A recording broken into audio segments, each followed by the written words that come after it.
So here we are again talking about the Mighty Morphin Power Rangers comic book collection. A lot of comic book pros still feeling a little salty, still a little upset about this, and I want to go over some of their comments because I think it's pretty humorous. A lot of them are chiming in and talking about how come my comic's not getting backed? And we'll go over why that is in a minute. I want to point out once again that all 1,053 of these backers have spent over $500 at least on this project. That's a lot of money to drop. This is basically a repackaged hard book version of what's already come out. You really don't need to get this unless you're just a huge fan and you like really pretty books. You can get the trades much cheaper, but these are really awesome looking. Like check out what this basically is. Like you can see here, you get a hard book version. Like this is really cool. I'm really tempted to buy this, and I think I probably am going to buy it. But the kicker is, and why are people spending $500? Well, if you only spend $100, you basically get one book. $125, you get a slipcase. You got to go down here to $500 at tier 3. At this level, you get all of the books. Okay, you get the entire series, and that's why you have to. And that's why people are spending over $500.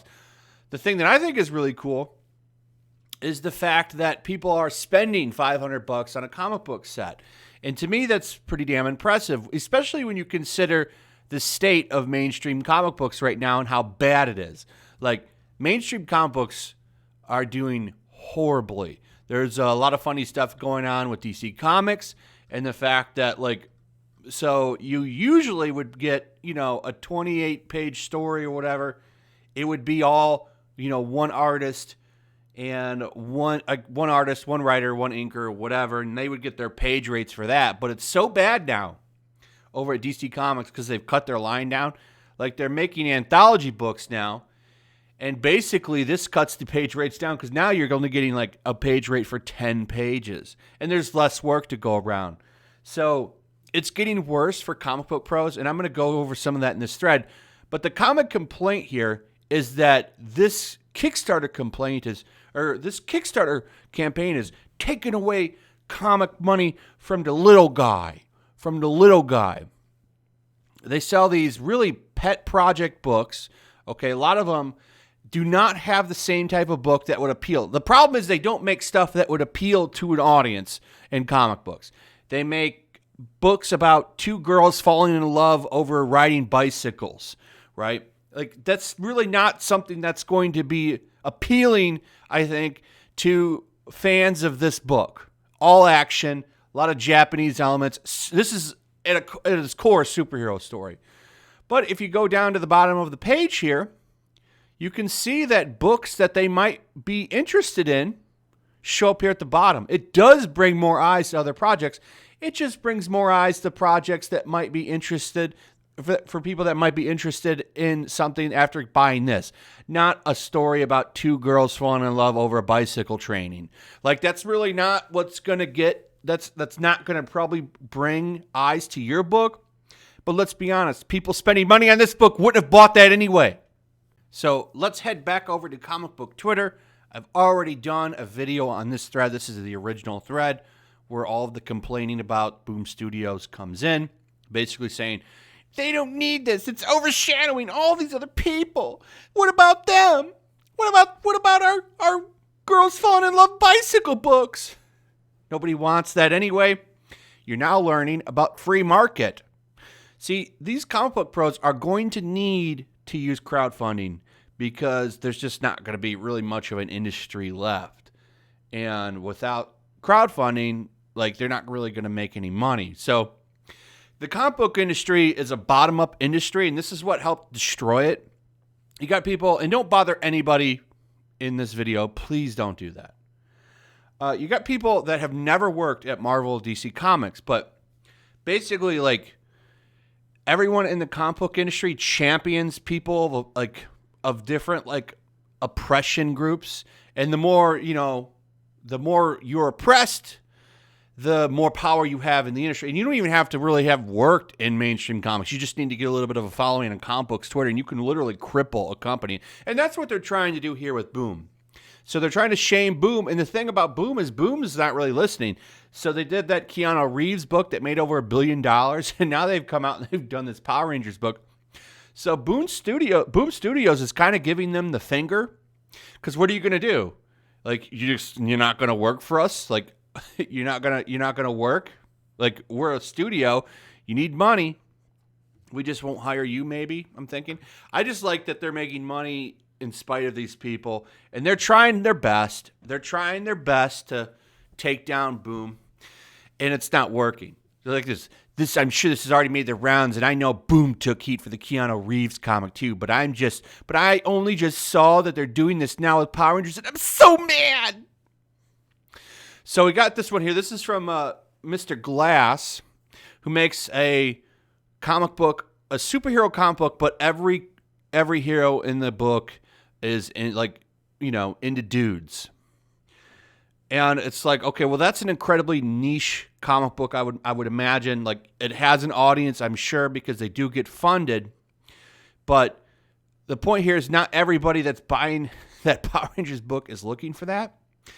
And he points out here, he says, the funny thing, I said this the first time it happened with the Keanu Reeves book, and I was widely derided and told how a rising tide raises all ships, blah, blah, blah. But I have seen little to no evidence that smaller indie projects saw any significant increase in backers or. So once again, if you make a niche product that's designed to appeal to an incredibly small group of people, you might still not see that smaller rising tide, okay? You need to make something that appeals to a majority of consumers. And it's funny they're now learning that. It's like you need to make something that appeals to everyone if you want to make money, okay? You can't just put something out there and expect people will flock to it. And I love that these people are learning how hard crowdfunding is, especially after spending years telling people that they don't want their business. If you don't like my politics, don't buy my book. Blocking like 50,000 comic book fans. I've done a video on this. Like, they literally run blockchains on me. I know, like, Ethan Van Sciver, that Umbrella guy. Originally, they were doing that to Zach's Twitter.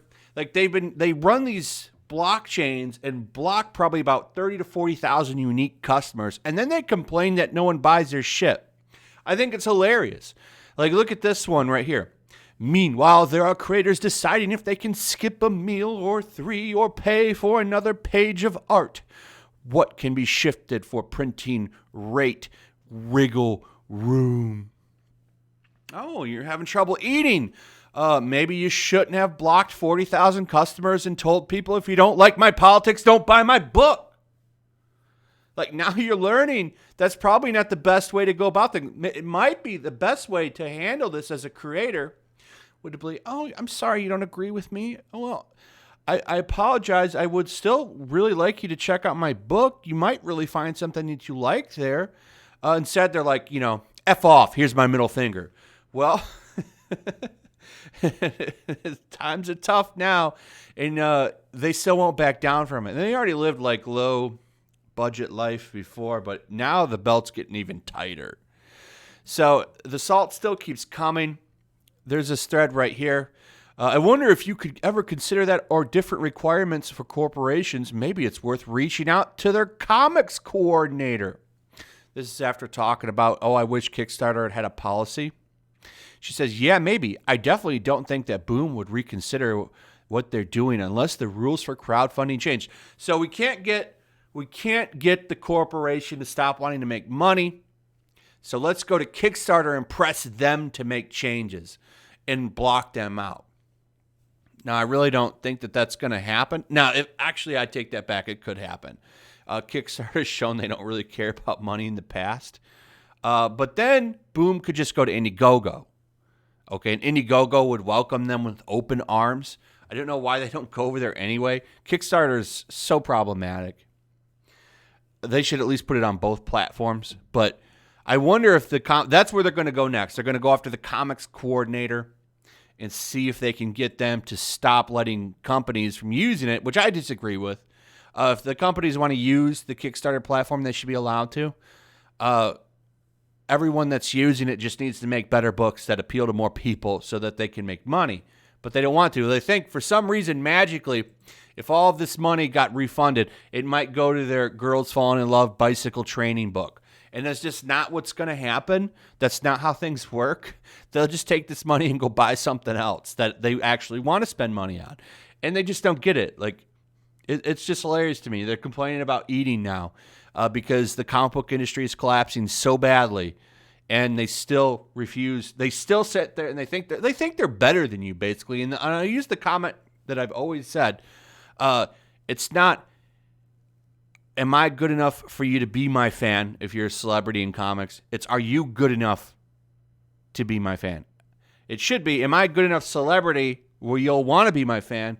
They think they have such big heads that it's, oh, are you good enough to be my fan? Do you have the right political alignment? Do you have the right ideology? If you pass these tests, then you may come over here and kneel before me, take out some shoe polish, and shine my shoes. Like, they're the biggest D-list celebrities in the world, but they think that they're God's gift to entertainment, and it's not true. And they're all learning that. This is going to be a tough year for them. This is going to be a very tough year for the comic book industry. And while it will survive in some form, the work is definitely not going to be there like it was. And they're going to need to do crowdfunding, and that ain't going to work out very well for many of them. Anyway, that's pretty much it. Hope you guys enjoyed the video. Let me know what you think in the comments below. If you would, please like and share the video. Make sure you still subscribe. Subscribe if you're new. Hit that notification bell, and I'll see you guys on the next one. Peace. Also, if you want to help support the channel, check out my Teespring store. There's a link in the description. You can find some merchandise in there that you might want to check out.